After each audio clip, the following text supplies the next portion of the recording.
This episode has been sponsored by Meter, the company building better networks.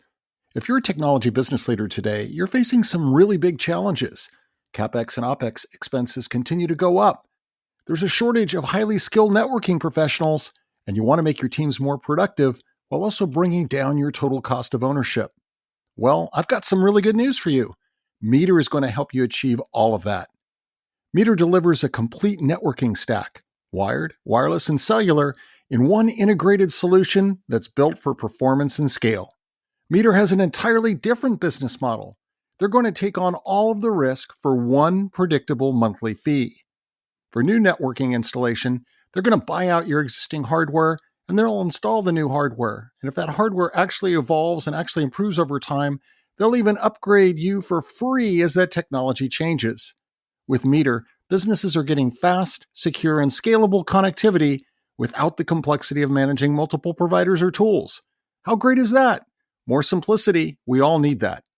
Meter's single integrated networking stack scales from branch offices, warehouses, and large campuses all the way to data centers and is designed to give you deep control and visibility.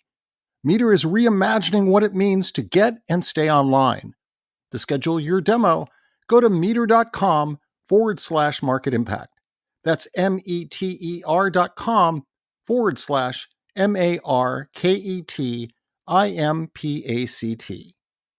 Welcome to another edition of Market Impact Insights, your podcast source for business leadership perspectives to help your business grow. Hear from experts in marketing, sales, business strategy, and more, with practical advice for business success.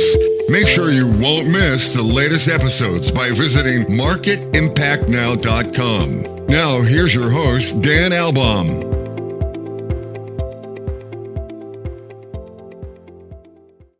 Welcome back to another amazing episode of Market Impact Insights. We've talked so much on this podcast about how important mindset is. The mindset to actually take on new challenges, to actually overcome those natural fears and be able to actually engage and be proactive and kind of take yourself to places as a leader that maybe you never thought was possible. That's even more important if we're talking about the context of teams that are all about delivering success for customers, customer focus, driving strategic growth. Today's guest, Bob Mathers, he's going to talk about all of that. He is a customer success coach, keynote speaker, and podcaster. He has decades of experience helping customer success leaders from scrappy startups to 100 million SaaS companies build sustainable, revenue-driving customer organizations. Now, I got to know Bob because he's been out there, very open, honest, authentic, relatable LinkedIn posts, and he's really just no BS. And he brings a deep empathy into everything that he does, as well as clarity to what is one of the messiest and most misunderstood functions in SaaS. We'll get into all of that with Bob Mathers. Bob, welcome to Market Impact Insights. Thanks for having me, Dan. I'm looking forward to this, and thank you for the kind words. I'm glad this is being recorded. Yeah, and so you've got this very interesting background. What really fueled your passion to focus your career around customer success? Well, I'd say, like a lot of people, Dan, I stumbled sort of ass backwards into it. I don't think anybody grows up imagining themselves in customer success. I've been in sales and consulting and tech most of my career. I had never heard of customer success until probably 10 years ago. And so I had kind of a big wheeling job in management consulting. I was flying around the world, living the life. But then, of course, we had kids, and that wasn't particularly compatible with not being around. So I decided, there's a growing tech scene in the town that I live in here in Waterloo, Ontario, and I decided to get back into it. And it's interesting because what I learned was that this 15 years or so that I had spent in management consulting was exactly sort of what this customer success movement was all about. It's really just about setting goals, doing what you say you're going to do, and finding the next sale. That's how consultants make a living. And that's how, in theory, it should work in the B2B SaaS world. I think we just make it a little bit complicated. And the biggest problem that, a lot of people in SaaS have is that the people selling it aren't the people that are delivering it. So we never had that problem in consulting, because if I went out and sold something, I was the one that was responsible for making sure it worked. And so that kind of kept us in check. But we've got these silos now. And anyway, that's a long-winded way of saying I didn't really have a passion for customer success until I stumbled into it. Yeah. And then it just blossomed and it grew. Yeah, exactly. And the field, you're right, has absolutely exploded. I had my first role in customer success. God, I guess it was about 10 years or so ago. I've had a few since. And now I don't know what the numbers are, but there's hundreds of thousands of people in the field now. Yeah. And when you look back on your journey so far, what's been some of the biggest learning you've taken from that? And have there been surprises for you along the way? There've been lots of surprises. The one thing that I always come back to is that nobody has this all figured out. It's all one big experiment. So I spent a lot of time on LinkedIn, and if that's all you knew about the world, you'd think that everyone had the answers but you. It's overwhelming. It stresses people out. People use the term imposter syndrome a lot. Yeah. And the truth is, nobody has this figured out. There are people that have been through different experiences than you, and the things that worked for them might work for you, but the things that didn't work for them might work for you, etc. And so I talked to some of the most, successful leaders in the world on my podcast and at events. And man, they're riddled with the same insecurities and fears as the rest of us. I had Christy Falteruso, who I think you've had on the show, right? That's right. Yeah, I had her on my podcast. I mean, she's a big deal, 50,000 followers, a massive kind of customer success influencer. I asked her, what would people be most surprised to learn about you? And she had the most honest answer I think I've ever heard. She said that I'm scared all the time.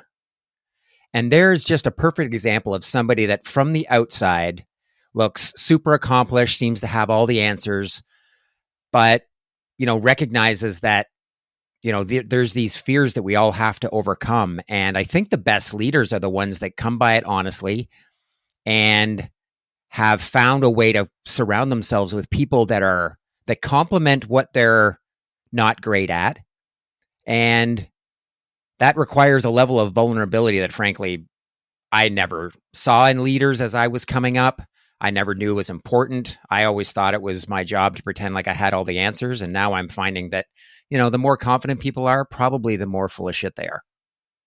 Yeah. I mean, that's something we've talked about a lot with the different leaders on this podcast, which is, it's really difficult. It sounds simple, but it's very difficult to kind of set that ego aside and the natural inclination to want to, in the presence of others, portray yourself as someone who has figured it out. And that vulnerability you're talking about, to be able to just, be transparent and to show the fact, I don't know that. I am actually curious and interested in learning from others who may have a perspective and can bring some answers that I wouldn't have naturally brought.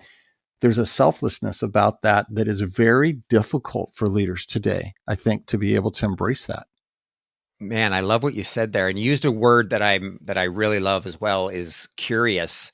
And yeah, you're absolutely right. I mean, I write a lot on LinkedIn, and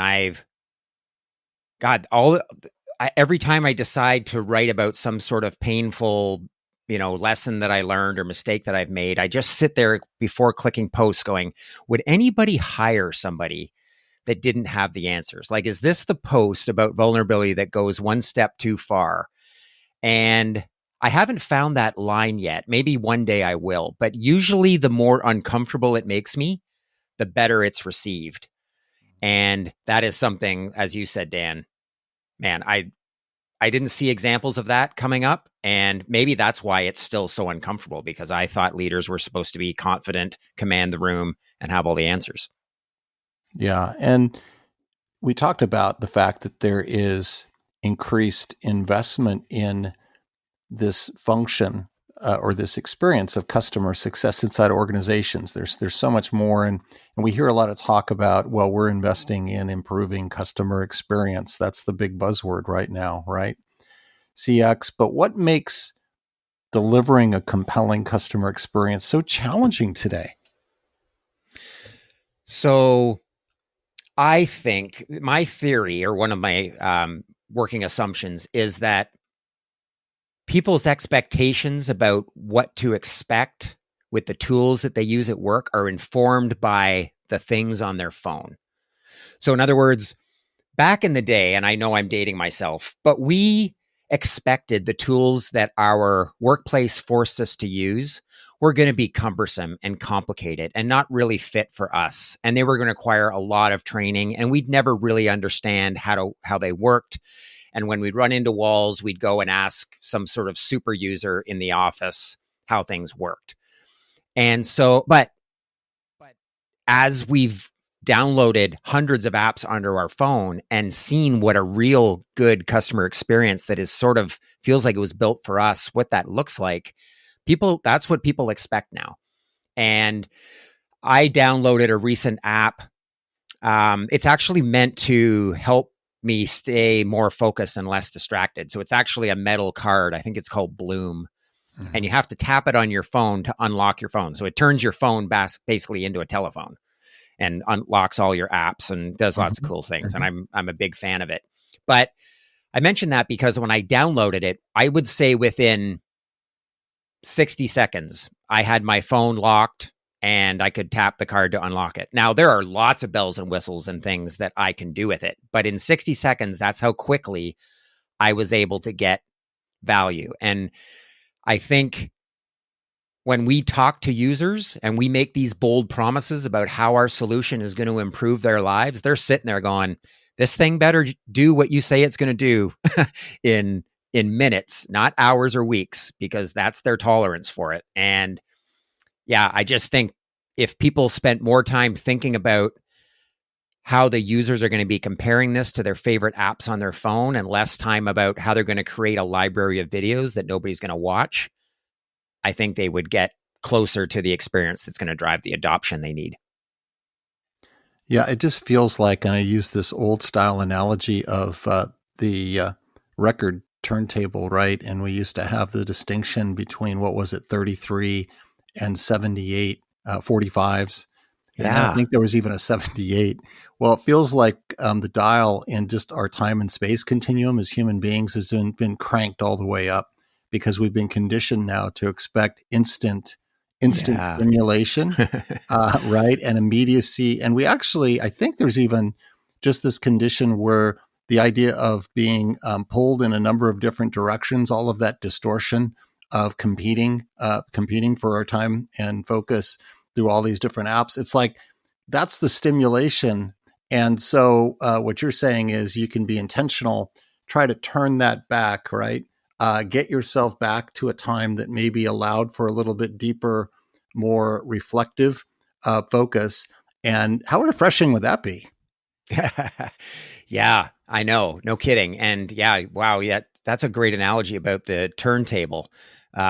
My son and I listen to a lot of vinyl, and it's something that I've really rediscovered. I don't think our turntable, though, I think it has maybe it has a 33 and a 45. I don't think it has a 78. Okay. But it's a new one. So there you go. Spinning in that direction, for sure. Yeah. Yeah. And so, just expectations, everything is a function of expectations when it comes to satisfaction, right? And so that's the context that if you're trying to get to that experience, it sounds like you've got to take the time and have that curiosity, understand what's motivating your customers, that frames their expectations. Yeah, that's a great way to put it. And of course, in the sales process, Dan, you've got, account executives, at least in, larger enterprise B2B SaaS spaces, and they spend a lot of time with the decision makers and trying to understand pain points and making the case for why the solution is going to change their lives. But the users that actually need to use it every day don't care about any of those things. As I always say, they had a full-time job before we showed up, and they care about different things. And so it's almost like we're constantly in this process of trying to sell and demonstrate our value to different audiences. Because if we just go in there like the savior, because our decision maker decided that this was the right thing for the team, we're going to encounter a bunch of users that are like, yeah, I'll believe it when I see it. And we run into a lot of resistance. Yeah. And of course, in all of this, there's facts, there's figures, there's process, and then there's the reality of human emotions. And you talked about fear a little bit earlier. And I know this is something that is just personally a big thing for you. This idea of overcoming fear and limitations that we can place on ourselves that might prevent us from doing things we might never have thought was possible. So, Bob, how do we do that? It's not always so easy. Yeah, I think about this all the time because I used to think, I guess that, and we can talk about confidence as well. I used to think, well, when I feel confident to do something, then I'm going to start it. And the reality is that that's all ass backwards. The only way to build confidence is to take action. So my grandfather bought me a guitar when I was 9 and I started taking lessons, and I've played guitar my whole life, and I'm turning 55 this year, but I've never been on stage. So about a month ago, I went to my first open mic, and it was terrifying. And I had gotten up there, the rule is everybody gets 10 minutes or 2 songs. Yeah. So I had my 2 songs and I need these 2 songs to be 2 songs I've been playing for 10 years. I could do in my sleep. And so I almost chickened out 3 or 4 times, but I got up there, I did my 2 songs. I forgot the words to one of them. Nobody noticed, etc. And I came down and not surprisingly, I felt pretty good about myself. But the interesting thing is I went back the next week and there was nothing scary about it. I did 2 different songs. I even played with a couple other musicians, which was something else that kind of scared me.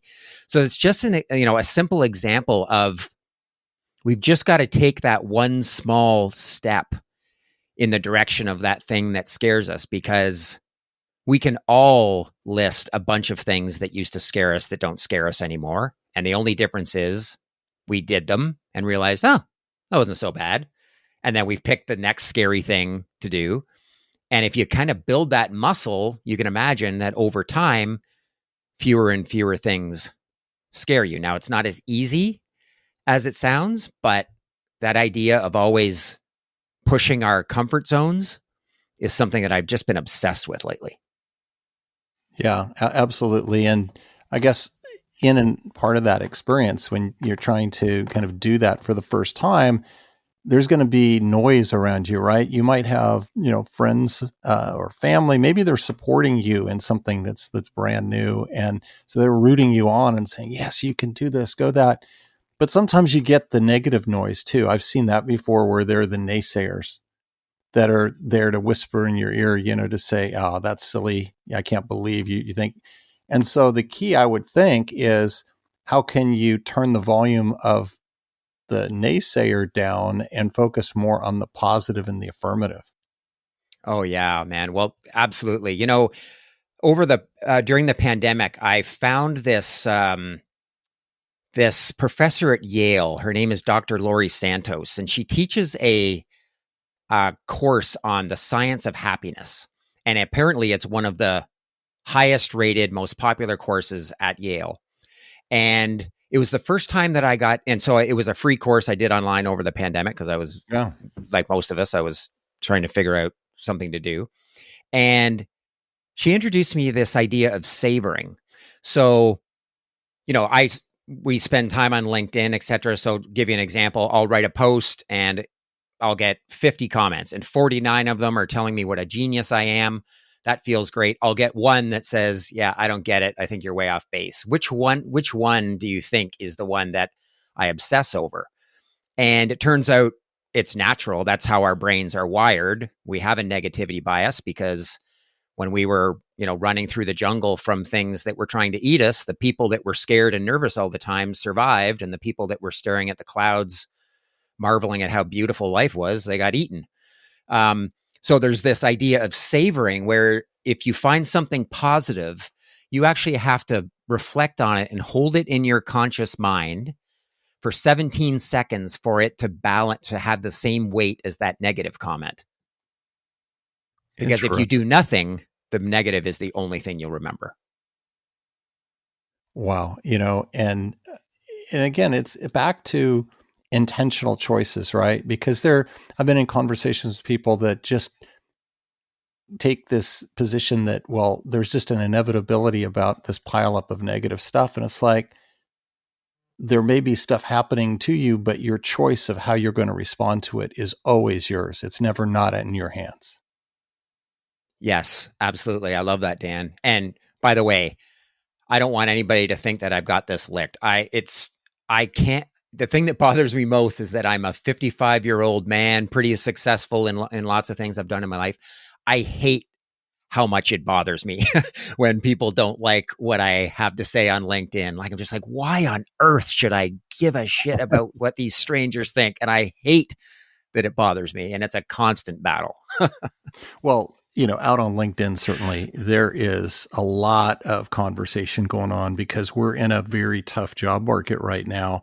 A lot of people are getting laid off, and you've been really open about sharing your own experience when you lost a very important job to you, and what kind of a process, what did that trigger in terms of how you dealt with that? What made the difference for you to be able to transition past that and really get yourself to a better place? Yeah, it's a great question because it was really messy. And so I don't want it to sound like I dealt with this gracefully. This probably happened maybe 6 or 7 years ago now.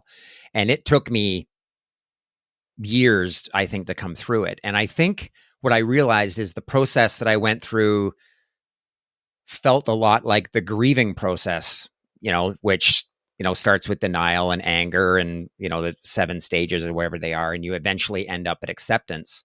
And I think there were lots of times where I felt like, okay, I've accepted it, but I don't think this process is linear because I felt back into anger lots of times. And so I do think that's something that people struggle with is they do feel like they've come through it and then they're triggered by something that sends them right back. So I think, the truth is what I think spent most of my time dwelling about is what people thought of it. And I wasn't worried about, it wasn't the fear of failure. It was the fear of judgment, I think, that held me back. And what helped me is, for one thing, realizing that this happens to everyone. I mean, if you're in customer success in the field where I spend most of my life and this hasn't happened to you, I'm sorry to tell you, it's going to happen. And it's probably going to happen 2 or 3 times. Great people lose their jobs every day. Shitty people hang on to their jobs every day. And just remember that nobody is spending as much time thinking about you as you are. People are way too consumed with their own lives to even worry about this. And I figured this out maybe a couple of years after it happened to me because I was still, I would come through acceptance, but I'd be slipping back into, being pissed off about the situation. And then I talk to people and they're like, oh yeah, I forgot that happened to you. Oh yeah, I kind of remember that. It's like, it was a minor footnote in the last couple of years together. And to me, it was like this defining massive moment that I thought everybody was obsessing over just as much as I was. Yeah. Was part of this, in terms of the immediate impact of it, where you, now looking back on it, said, hey, well, maybe I was tying too much of my sense of self-worth to a position and a title. And because I hadn't, gotten that broader perspective in terms of your unique value, that's why the pain was so much greater? Or where did that come into play in terms of just your identity? Yeah, that's a great question because you're right, Dan. It was the first time I had been a VP and that VP title was really important to me.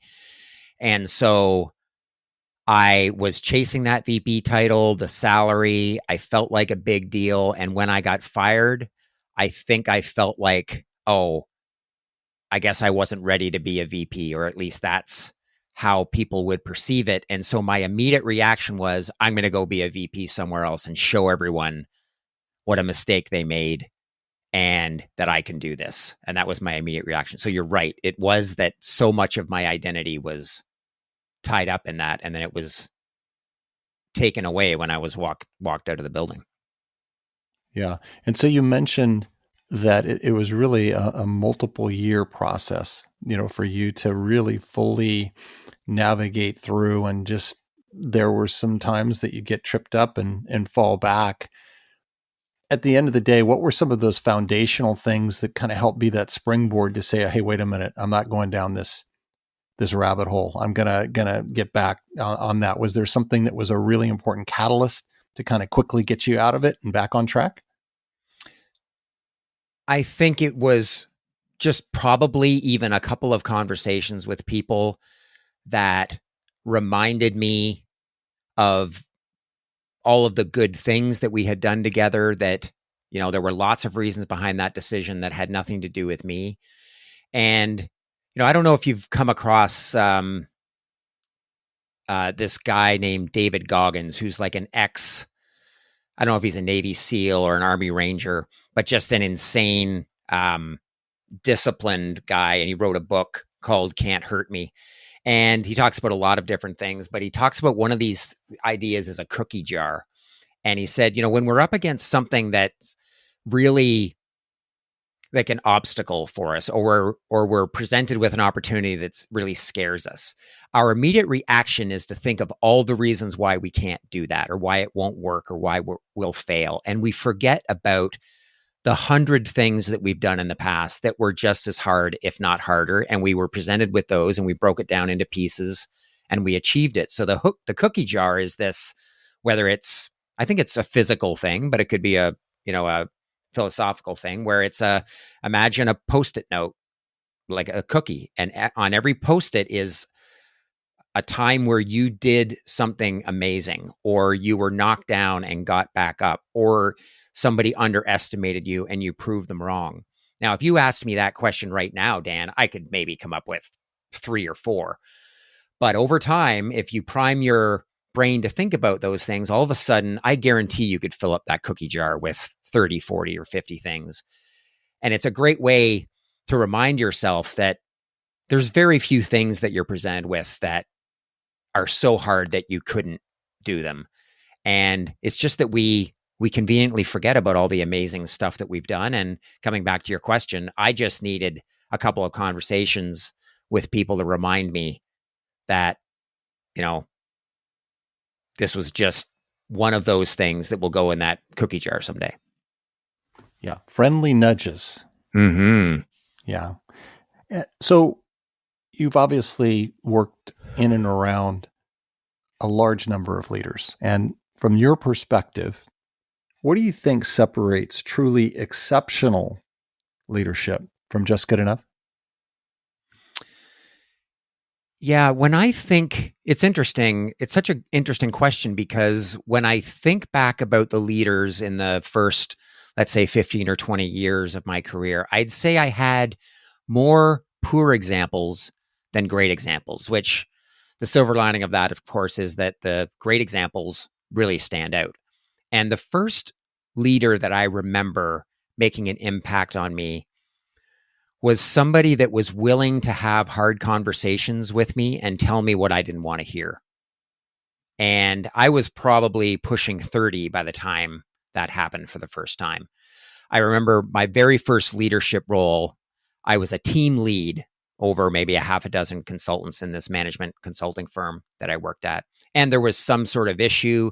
And I was like, okay, I'm going to go to bat for my team, and I'm going to be their advocate with leaders, with the leadership. And this leader pulled me aside and said something I'll never forget. He said, "You're not in the union anymore." And he said, now that you're part of leadership, it's your job to kind of broker the conversations and be an advocate, not just for your team, but also for the company, and to find that balance. And yeah, that was something that's always stuck with me, and trying and understanding that, yeah, when you being an individual contributor, for example, and looking at the decisions that leaders are making, they're trying to find that balance every day. And that was the first time that anybody had kind of pushed back on me and said, this is the first time you're going to have to do this.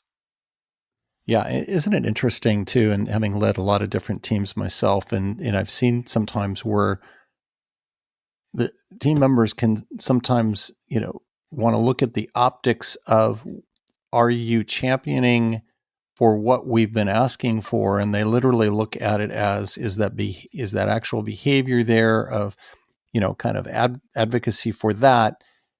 And actually, they may get the best advocacy and the best support from getting constructive feedback that may not be just a repeat, a literal repeat and acceptance and an advocacy for what they're asking for.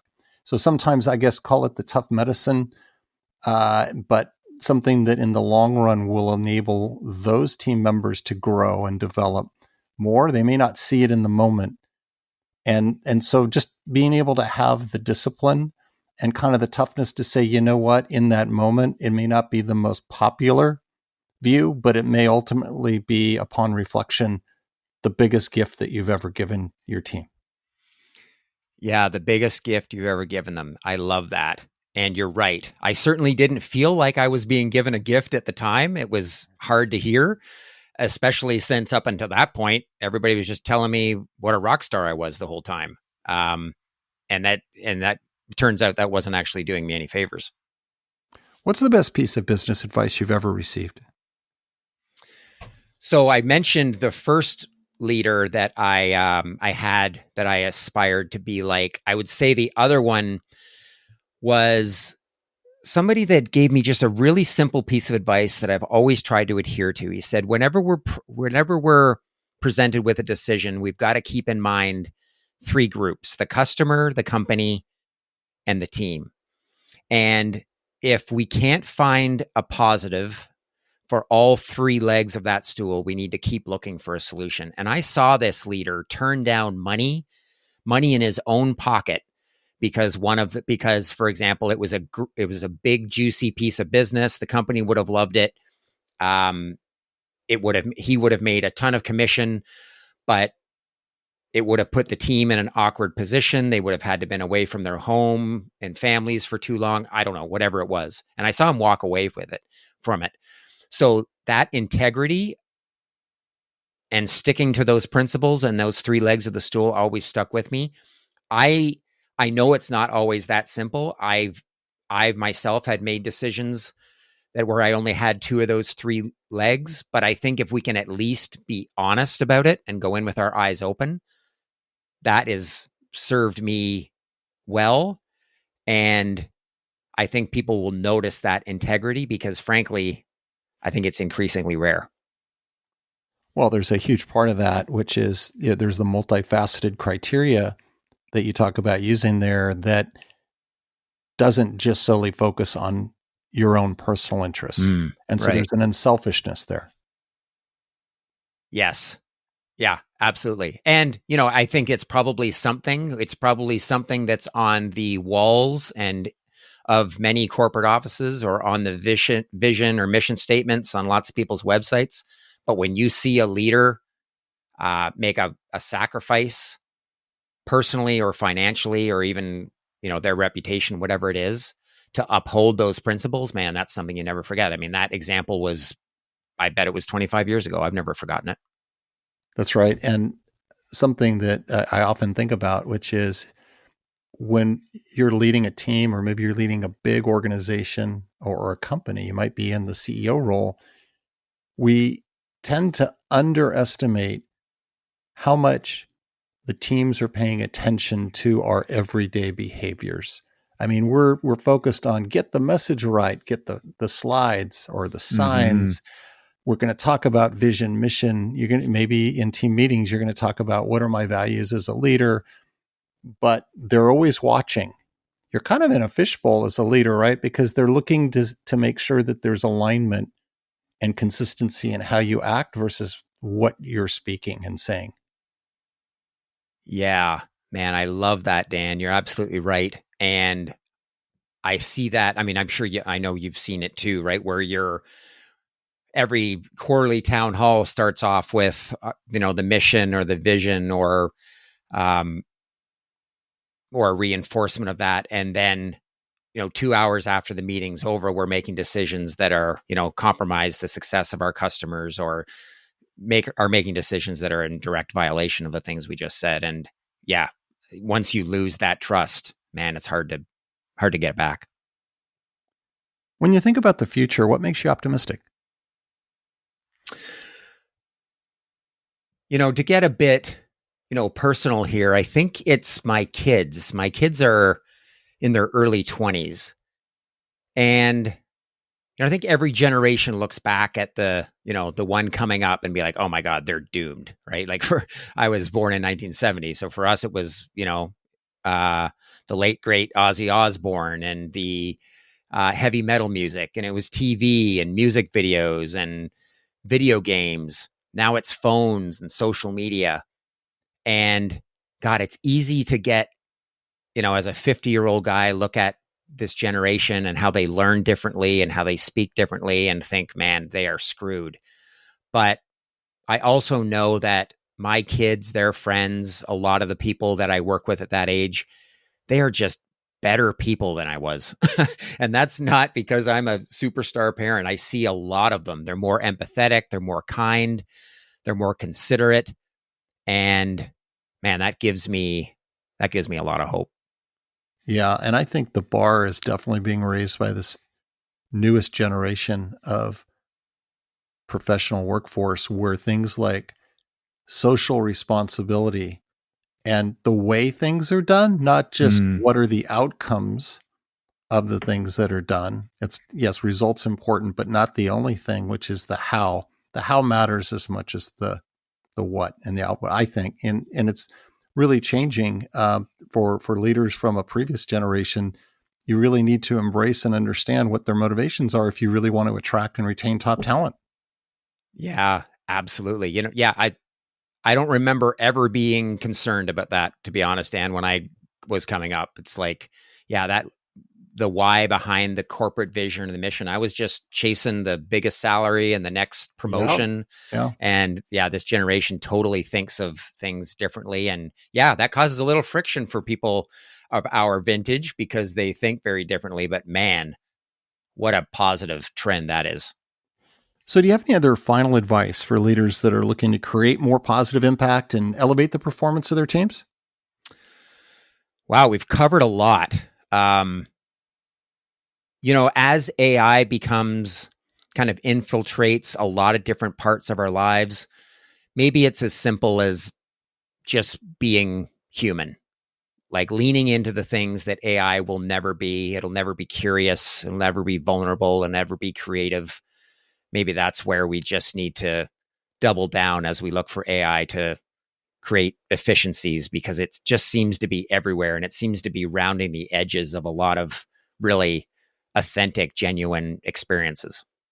Well, you put the exclamation point on this very human conversation, Bob, because we made it almost 35 minutes and we didn't mention AI. We brought it in at 35 minutes. How about that? You can cut that out if you want. No, that is an accomplishment today because there's so much buzz around that. And that's a topic in and of itself, but the human factor really lives on. And Bob, certainly, we call this Market Impact Insights. You're an impact maker. Thanks for sharing your journey. Inspiration for all of us, how to be better leaders and always be centered on really understanding the needs of your customers. Thanks again. I appreciate it, Dan. This has been awesome. And a reminder, please continue to give the gift of feedback to help make this podcast even better. You can do that by going out and giving us a rating and a review. It's so easy to do on all the major podcast platforms, including Apple Podcast and Spotify. And as always, make sure to visit marketimpactnow.com for the latest in business leadership perspectives. So long until next time.